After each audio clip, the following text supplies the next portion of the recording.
સારા વિચારો છે ને હાવ મફતમાં મળે। એ સવારમાં ઉઠો ને એટલે રોજ તમને 80 થી 85 જણા રોજ વોટ્સએપ કરે છે, ગુડ મોર્નિંગ કરીને કરે છે કે નહીં? હાવ સાચું કેજો, એમાં જે લખેલું હવે કોણ વાંચો છો કયો જોઈ? વાંચો છો કોઈ?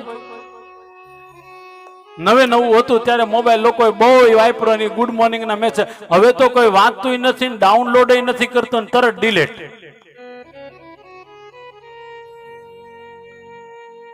કેમ ભાઈ?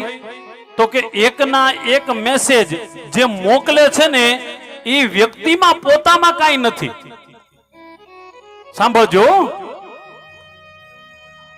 કોના મેસેજ તમારે મારે જીવનમાં ઉતારવા જોઈએ ભાઈ? તો કે જે વ્યક્તિ પોતે આચરણ કરતો હોય।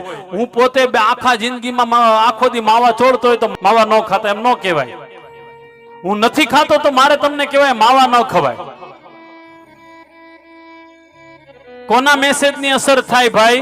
તો કે જે વ્યક્તિ પોતે પોતાના જીવનમાં આચરણ કરતો હોય અને પછી સમાજમાં આપતો હોય ને એ વ્યક્તિના વાતની નોંધ લેવાય। આપણે ત્યાં ડોંગરે બાપાની વાતની નોંધ આજે હોતે લેવાય છે। આપણે ત્યાં પાંડુરંગ દાદાની વાતની નોંધ આજે હોતે લેવાય છે। મૂળદાસ બાપુના જીવન ચરિત્રની એક એક કથાની વાતો આજે હોતે નોંધાય છે। કેમ ભાઈ? તો કે એ વ્યક્તિએ પોતાના જીવન જીવીને બતાવ્યું। આમ જીવવાનું છે, મન ફાવે એમ નથી જીવવાનું।